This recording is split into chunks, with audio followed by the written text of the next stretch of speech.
SR shopping mall తో సంక్రాంతి లక్ష్మి మీ ఇంటికి పండగ కళ సరికొత్త కలెక్షన్స్ మీకోసం ఎస్ఆర్ షాపింగ్ మాల్ అందరికీ సంక్రాంతి శుభాకాంక్షలు.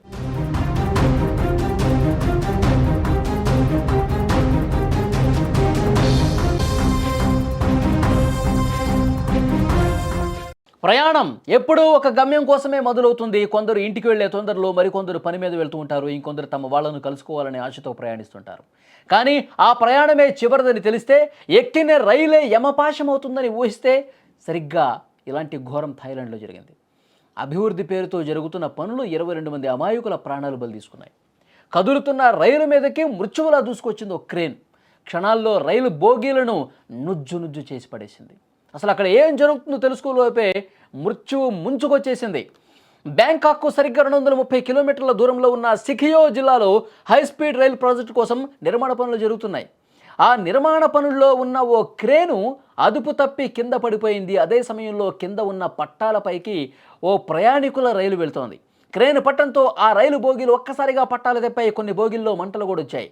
సమాచారం అందుకున్న పోలీసులు, రెస్క్యూ సిబ్బంది ఘటనా స్థలానికి చేరుకుని సహాయక చర్యలు చేపట్టారు. ప్రమాదంలో ఇప్పటి వరకు 22 మంది చనిపోయారు. ఇంకో 30 మందికి పైగా తీవ్రంగా గాయపడి ఆసుపత్రిలో చికిత్స పొందుతున్నారు. ప్రమాద సమయంలో రైల్లో 150 మంది వరకు ఉన్నట్టుగా తెలుస్తోంది. ఒక్కసారి స్క్రీన్ మీద మీరు ప్రమాద అనంతర దృశ్యాలు కూడా చూడొచ్చు. కింద రైలు వెళ్తూ ఉంది. హైస్పీడ్ రైలు కోసం ఒకవైపు నిర్మాణ పనులు జరుగుతూ ఉన్నాయి. ఆ క్రేను ఆ నిర్మాణ కార్యక్రమాల్లో ఉండగా ఒక్కసారిగా ఆ క్రేన్ అనేది అక్కడి నుంచి ఒక్కసారిగా ఊడిపోయి కింద ట్రాక్ మీద పడిపోయింది. అదే సమయంలో ప్రయాణికులతో వస్తున్నటువంటి ఆ ట్రైన్కి ఈ క్రేను అడ్డం పట్టడంతో ఒక్కసారిగా పట్టాలు తెప్పి ఒక బోగి ఇంకొక బోగి బలంగా ఢీ కొట్టుకొని పట్టాలకు అవతల వైపు ఏ విధంగా పడిపోయిందో కూడా మీరు స్క్రీన్ మీద చూడొచ్చు.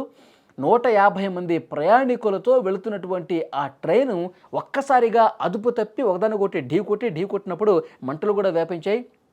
మొత్తం ఆ ట్రైన్ 2 బోగీలు ఒక్కసారి మీరు స్క్రీన్ మీద చూస్తున్నారు, నుజ్జు అయిపోయినాయి. 22 మంది స్పాట్లోనే చనిపోయారంటే 22 మంది తీవ్ర గాయాలతో రక్తం మోడుతూ స్పాట్లోనే చనిపోయారు. ఇంకొక 30 మంది వరకు కూడా గాయాల పాలైపోయారు. హుటాహుటిన ఈ సమాచారం తెలుసుకున్న వెంటనే అంబులెన్స్లు అక్కడికి వచ్చాయి. అంబులెన్స్లో వాళ్ళందరినీ కూడా సమీప ఆసుపత్రికి తీసుకెళ్లారు. ఎంత భయంకరమైనటువంటి దృశ్యం చూడండి. ఒకవైపు హై స్పీడ్ ట్రాక్ కోసం అక్కడ పనులు జరుగుతూ ఉన్నాయి. ఒక పెద్ద క్రేన్ని తీసుకొచ్చి అక్కడ నిర్మాణ కార్యక్రమాలన్నీ జరుగుతూ ఉన్నాయి. ఇదే సమయంలో అక్కడ జరిగినటువంటి ఒక చిన్న టెక్నికల్ తప్పిదం కారణంగా ఆ క్రేన్ ఒక్కసారిగా ట్రాక్ మీద ఇట్లా పడిపోయింది. సరే, పడిపోయిన ట్రాక్ని వాళ్ళకి సమయం లేదు. ఎందుకంటే ఆ ట్రాక్ మీద పడిపోయినటువంటి చాలా బరువు ఉంటుంది. దాన్ని తొలగించడానికి కొన్ని గంటలు పడుతుంది. కానీ అక్కడ ముందు స్టాప్లో ఉన్నటువంటి సిబ్బందికి అలర్ట్ చేసే సమయం కూడా లేదు. ఎందుకంటే ఒక 10 కిలోమీటర్ల అవతల ఉందనుకోండి ట్రైను, వెంటనే ముందు స్టాప్లో అక్కడ అధికారులకు ఫోన్ చేసి ట్రైన్ ఆపేసేయండి, ఇక్కడ ట్రాక్ మీద క్రేన్ పడిపోయింది, వస్తే ప్రమాదం జరుగుతుందని చెప్పి అలర్ట్ చేసి ఉండేవాళ్ళు. కానీ ఆ సమయం కూడా లేదు. ఇట్లా పడిందో లేదో క్షణాల వ్యవధిలో వచ్చినటువంటి ఆ ట్రైన్ ఒక్కసారిగా అక్కడ ఈ ట్రాక్ మీద పడిపోయినటువంటి క్రేన్ ఢీ కొట్టడంతో ఒక్కసారిగా ఆ బోగీలు మొత్తం కూడా ఒకదానికొకటి ఢీ కొట్టుకొని పట్టాలు తెప్పిపోయి మొత్తం నుజ్జు అయిపోయి ప్రయాణికులు హాహాకారాలు నిజంగా చాలా అంటే చాలా బాధాకరం అండి. ఆ ట్రైన్ బోగీల్లో నలిగిపోయి నుజ్జు అయిపోయి 22 మంది స్పాట్లో చనిపోయారంటే ఎంత ఘోర ప్రమాదం చూడండి. వెంటనే అక్కడ ఆ క్రేన్ మరమ్మతులు చేసే సిబ్బంది వెంటనే వాళ్ళు ఈ ప్రమాదం గురించి సమాచారం సమీపంలో ఉన్నటువంటి ఆసుపత్రులకి, అంబులెన్సులకి ఫోన్ చేసిన తర్వాత వెంటనే వచ్చి వాళ్ళని ఆసుపత్రికి తీసుకెళ్లారు. అప్పటికే జరగాల్సిన ఘోరం జరిగిపోయింది. కాబట్టి అసలు ఎప్పుడు ఏం జరుగుతుందో అర్థం కాని పరిస్థితి. వెంటనే అంటే ఇలాంటి పనులు చేసేవాళ్ళు చాలా జాగ్రత్తగా ఉండాల్సినటువంటి అవసరం ఉంది. ప్రమాదం ఏది చెప్పిరాదు.